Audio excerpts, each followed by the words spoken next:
Hello viewers and welcome to more ride action taking place here today, running on the PC version, 60 frames per second around the Welsh circuit, probably the closest one to the Isle of Man.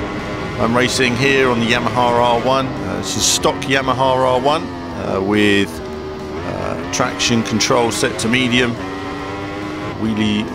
anti-wheelie somewhere around low or medium, somewhere around that, and separate brakes as well. So just turning off the assists, and it's amazing how much the challenge increases when you turn off a few assists, but it's amazing how much more rewarding the game is as well. A point of note is that it does take a lot more concentration when you turn off all of these assists. You really are focusing on your next braking point, getting the bike in and taking your lines. Still a little bit wide. Now obviously on this particular race I'd need to do many more runs to perfect it. But either way, I've just been enjoying racing round, and for those that own the PlayStation version, you'll see a massive difference in terms of the feeling of speed the frame rate gives you on this circuit. Really great. You know, I play this and it reminds me of the old Manx TT arcade machine, especially with that onboard camera.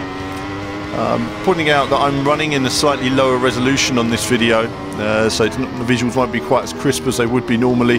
That's simply because I'm looking at new ways of improving the frame rate on some of these videos, because sometimes we process videos in 60 frames and frame rate doesn't always come across various different reasons, so I'm looking to improve that. And I think certainly if you look at the different views here, you'll see just how smoothly the game's running for me on my system.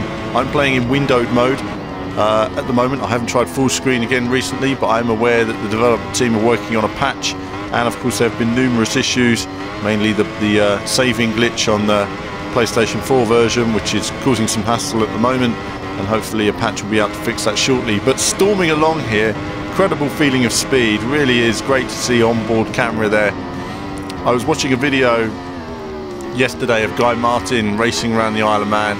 As I make a mistake there, you can see I just about avoid the fence, but it sent me offline. And one thing about bike games is when you mess one corner up, you find that it tends to put you out of your flow for the next 3, 4, 5 corners until you get back into the things again, because you lose the speed, the correct speed for each of the next corners, and you need to get back into your flow. So quite tricky, and you must keep your concentration all the way. Replay in the bottom corner looks fantastic with the super detailed bikes and models that we have running here. You can see, I mean, when you turn off the assists, you get so much more body language in the bike, so much more movement. Fast around this section, changing sides, fast around there as well before slowing down for this next little chicane. This is a tricky one, you know. I want to get the bike in, but it seems to understeer a little bit for me there, so I'd need more practice. Don't forget that every time I'm coming round, I'm coming at a slightly different speed at the moment, because I've not sort of refined all of my braking points. I'm trying different lines, different ways of getting on the power, different braking points, front and rear brakes, when to apply each type of braking just to maximise my speed.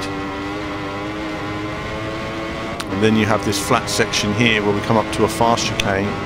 I take it quite careful through the chicane, really quick, and that's it through here, and then I'm gently on the power once I know the bike's not going to hit the wall, and then again a little lift and on the power again, bike moving about a bit, but it's okay. You've got a little bit of wheel spin.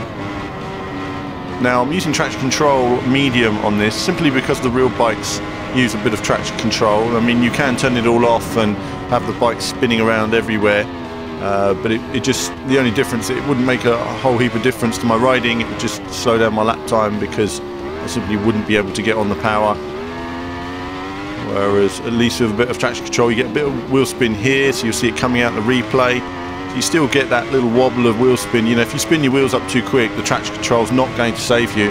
At the same time, if you release a bit on the power, you can quickly get control of the bike and continue. I'm going a bit wide on that corner. It's a downhill braking. I'm trying to find the right line that helps me.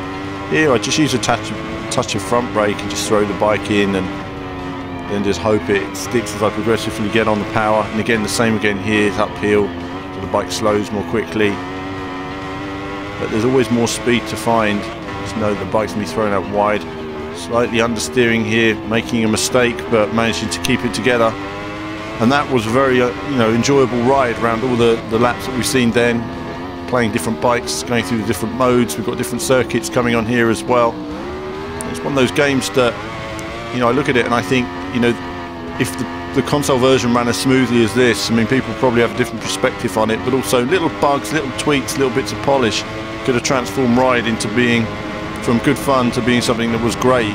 But either way, I'm enjoying my gameplay at the moment. There's going to be more Ride action to come on the channel, and as ever, as we come around these final few corners, there'll be more from me very soon.